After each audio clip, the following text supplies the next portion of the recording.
Everyone, मेरा नाम है सौरभ और गाइज आज के इस वीडियो के अंदर मैं आपके साथ शेयर करने वाला हूं अपना लेग वर्कआउट। गाइज ये लेग वर्कआउट फ़िलहाल मैं अपने कट फेज़ में यूज़ कर रहा हूं और इस लेग वर्कआउट के अंदर मैं सारी एक्सरसाइज लगाऊंगा जो कि मेरे क्वाड, हैमस्ट्रिंग, ग्लूट्स को टारगेट करती हैं। बेसिकली इस लेग वर्कआउट के अंदर आपको कंपाउंड लिफ्ट भी देखने को मिलेंगी, आइसोलेशन एक्सरसाइजेस भी देखने को मिलेंगी और डिफरेंट टेक्निक्स सीखने को मिलेंगी जिससे आप अपने लेग्स मसल को स्टिमुलेट कर सकते हो। मगर गाइज अगर आप मेरे चैनल पर नए हो तो मेक श्योर चैनल को जरूर सब्सक्राइब करो। और गाइज अगर आपको मेरे से मील प्लान और डाइट प्लान बनवाना हो तो आप मुझे रीच कर सकते हो saurabhvats@gmail.com। सभी के लिंक्स आपको डिस्क्रिप्शन बॉक्स में मिल जाएंगे। गाइज लेग का वर्कआउट स्टार्ट करने से पहले मैं वार्म कर रहा हूँ अपने लेग मसल्स को। वार्म अप के लिए मैं यहाँ पे साइकिलिंग का यूज़ कर रहा हूँ। वैसे आप ट्रेडमिल या क्रॉस ट्रेनर भी यूज़ कर सकते हो अगर ये आपके जिम में अवेलेबल है तो, मगर मैं फ़िलहाल आज साइकिलिंग कर रहा हूँ और साइकिलिंग को मैं फ़िलहाल कम से कम 5 to 10 मिनट्स के लिए परफॉर्म करूँगा, वो भी लो इंटेंसिटी पे। ज़्यादा हाई इंटेंसिटी यूज़ नहीं करूँगा। अगर आप हाई इंटेंसिटी यूज़ करोगे मतलब ज़्यादा स्पीड में करोगे तो आप एनर्जी वेस्ट करोगे। लो इंटेंसिटी पे करना है जिससे हमारे लेग मसल्स वार्म हो जाए। वार्म करना इसलिए ज़रूरी है उस मसल को जिसको आपको टारगेट करना है एक्सरसाइज में, कि उसका टेम्परेचर उसमें बढ़ जाए। क्योंकि गाइज लोग अगर वार्म नहीं होगा आपका मसल तो आपको इंजरी होने के चांसेस बहुत है। और साथ के साथ आप जब अगर वार्म नहीं होगा आपका मसल्स तो आपको एंगेजमेंट भी कम फील होगी।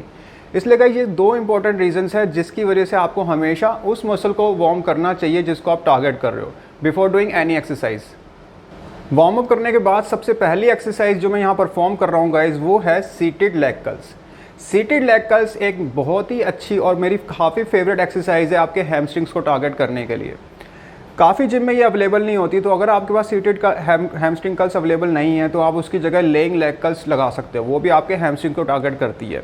ये मैं हमेशा कंपाउंड लिफ्ट करने से पहले परफॉर्म करता हूँ, क्योंकि आप जब भी कंपाउंड लिफ्ट परफॉर्म करते हो तो उसमें एंगेजमेंट एकदम से नहीं बनती है और क्योंकि उसमें हम बड़े आसानी से हैवी वेट पे चले जाते हैं। तो गाइज़ इसलिए इससे अच्छा है कि आप पहले एक आइसोलेशन एक्सरसाइज परफॉर्म करो, एक मॉडरेट वेट के साथ परफॉर्म करो जिससे आप कि मसल में ब्लड पंप हो जाए। साथ के साथ जब आप कंपाउंड लिफ्ट पे जाओगे तो आपको एंगेजमेंट फील हो सके। इस एक्सरसाइज के कम से कम मैं 2 वार्म अप सेट्स लूँगा और 3 वर्किंग सेट्स लूँगा। मैं इस एक्सरसाइज में हाई रैप्स परफॉर्म करता हूँ, यानी कि वार्म अप सेट्स के अंदर अराउंड 15 to 20 रैप्स निकालता हूँ और जो मेरे वर्किंग सेट्स है उसके अंदर 12 to 15 रैप्स निकालता हूँ।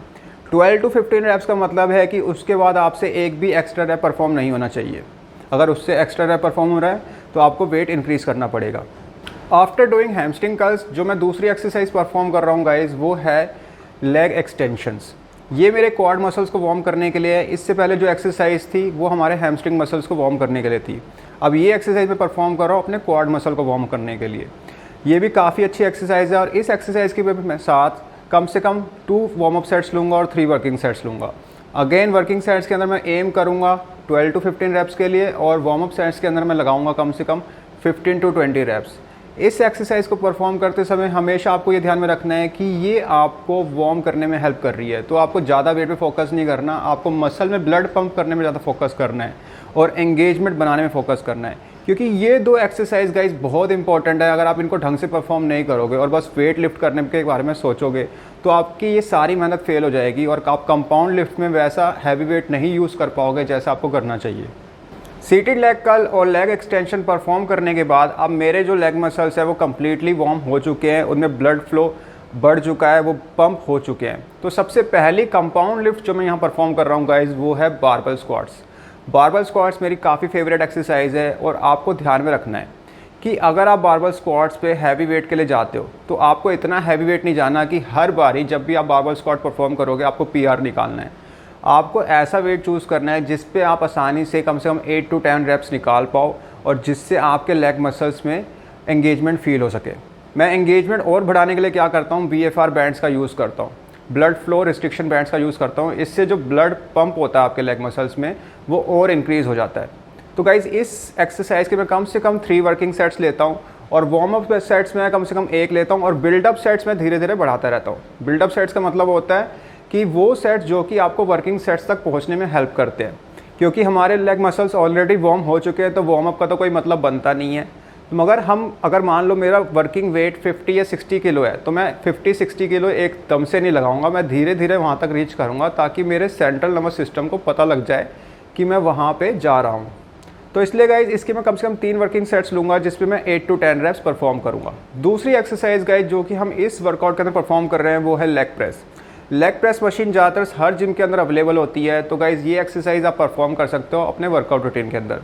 काफ़ी लोग लेग प्रेस के साथ क्या गलती करते हैं कि वो वेट इंक्रीज़ करते रहते हैं। गाइज लो, अगर आप प्रॉपर फॉर्म में वेट इंक्रीज़ कर रहे हो तो कोई दिक्कत नहीं है, मगर अगर आप यहाँ पे ईगो लिफ्ट कर रहे हो तो गाइज आपको इंजरी होने के चांसेस बहुत है। और साथ के साथ मान लो आपको इंजरी नहीं भी हो रही तो मगर आपका जो लेग मसल है वो एंगेज नहीं होगा, जिससे जो आपका मेन गोल है कि अपने क्वाड्स को ग्रो करना, अपने लेग मसल्स को ग्रो करना, वो भी पूरा नहीं हो पाएगा। तो गाइज इसलिए अपनी ईगो लिफ्ट को साइड रखो और यहाँ पे उतना ही वेट लिफ्ट करो जिससे आप प्रॉपर तरीके से रेप्स निकाल पाओ। और अगर आपको और ज़्यादा टेक्निक्स यूज़ करनी जैसे क्लस्टर सेट्स, फोर्स्ड रेप्स, तो उसके लिए किसी ट्रेनर की या फिर किसी हेल्पर की हेल्प लो जिससे आप उन टेक्निक्स को परफॉर्म कर पाओ। मैं इस एक्सरसाइज के कम से कम 2 to 3 वर्किंग सेट्स लेता हूँ और कम से कम 2 to 3 बिल्डअप सेट्स लेता हूँ। और इसके अंदर मैं जो वेट फ़िलहाल लगा रहा हूँ वो है 180 kg और यहाँ पे मैं 8 to 10 रैप को एम कर रहा हूँ। लेग प्रेस परफॉर्म करने के बाद गाइस थर्ड एक्सरसाइज जो हम परफॉर्म करेंगे वो मेरी फेवरेट एक्सरसाइज है, वो है लंजेस, स्टैटिक लंजेस। आप लंजेस के लिए डायनेमिक लंजेस भी परफॉर्म कर सकते हो या फिर वॉकिंग लंजेस भी परफॉर्म कर सकते हो गाइस, मगर अगर आपका गोल है अपने क्वाड मसल को ग्रो करना तो गाइस मेरे ओपिनियन में स्टैटिक लंजेस को एक बार ट्राई ज़रूर देना। ये बहुत अच्छी एक्सरसाइज है, इसमें जो आपके क्वाड मसल है साथ के साथ जो ग्लूट मसल है वो भी टारगेट होते हैं। और गाइस जब भी आप इस एक्सरसाइज को परफॉर्म करोगे कम से कम 15 to 20 रैप्स के लिए एम करना और साथ के साथ इन रैप्स को निकालने से पहले होल्ड जरूर करना, कम से कम 10 to 12 सेकेंड्स या 10 to 15 सेकेंड्स का होल्ड करना, उसके बाद रैप्स निकालना। और इस एक्सरसाइज के अंदर आप कम से कम क्लस्टर सेट्स, ड्रॉप सेट्स, ऐसी टेक्निक्स का भी यूज़ करना जिससे और एंगेजमेंट बढ़ जाए। गाइज इस एक्सरसाइज के मैं कम से कम 2 to 3 वर्किंग सेट्स लेता हूँ और 2 to 3 बिल्डअप सेट्स लेता हूँ। गाइज यहाँ पे हमारा लेग वर्कआउट ख़त्म हो गया है, मगर गाइज वेट अभी हमारे काफ्स बाकी हैं। काफ़ी लोग लेग मसल्स में काफ्स को ट्रेन नहीं करते, मगर गाइज अगर आपको अपने प्रॉपर शेप चाहिए लेग मसल्स की तो आपको काफ्स भी ट्रेन करने पड़ेंगे। तो गाइज काफ्स के लिए मैं यहाँ पे 2 एक्सरसाइज परफॉर्म कर रहा हूँ। सबसे पहले मैं लेग प्रेस के ऊपर काफ रेसिस परफॉर्म कर रहा हूँ, क्योंकि ज़्यादातर जिम के अंदर काफ की मशीन अवेलेबल नहीं होती, तो आप लेग प्रेस के ऊपर भी परफॉर्म कर सकते हो। एक मॉडरेट वेट लगाओ और उसके ऊपर आप काफ रेसिस आसानी से परफॉर्म कर सकते हो। बस ये ध्यान में रखना जब भी आप काफ रेसिस परफॉर्म करोगे तो इसमें आपको हाई रैप्स की तरफ जाना है। मैं यहाँ पे कम से कम 20 to 30 रैप्स परफॉर्म कर रहा हूँ लेग प्रेस के ऊपर। फिर जैसे ही मैं ये परफॉर्म करूँगा इसको मैं सुपर सेट ले रहा हूँ बॉडी वेट काफ रेसिस के साथ स्टेपर के ऊपर। अगेन मैं इसमें कम से कम 20 to 30 रैप्स एम करूँगा और जैसे ही आप ये एक पहला सेट परफॉर्म करोगे आपके काफ में बर्निंग सेंसेशन आ जाएगा। इसके कम से कम मैं ऐसे 3 वर्किंग सेट्स लूँगा। इसको परफॉर्म करने के बाद आपके काफ मसल बिल्कुल भी प्रॉपर तरीके से पंप हो जाएंगे और साथ के साथ उनमें एंगेजमेंट बढ़ जाएगी।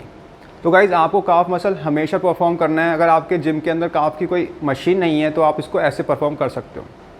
तो गाइज़ ये था मेरा लेग वर्कआउट जो कि मैं फ़िलहाल लगा रहा हूँ अपने कट फेज़ के अंदर। आई होप गाइज़ कि आज की वीडियो आपको पसंद आई होगी and guys see you in the next video and best of luck.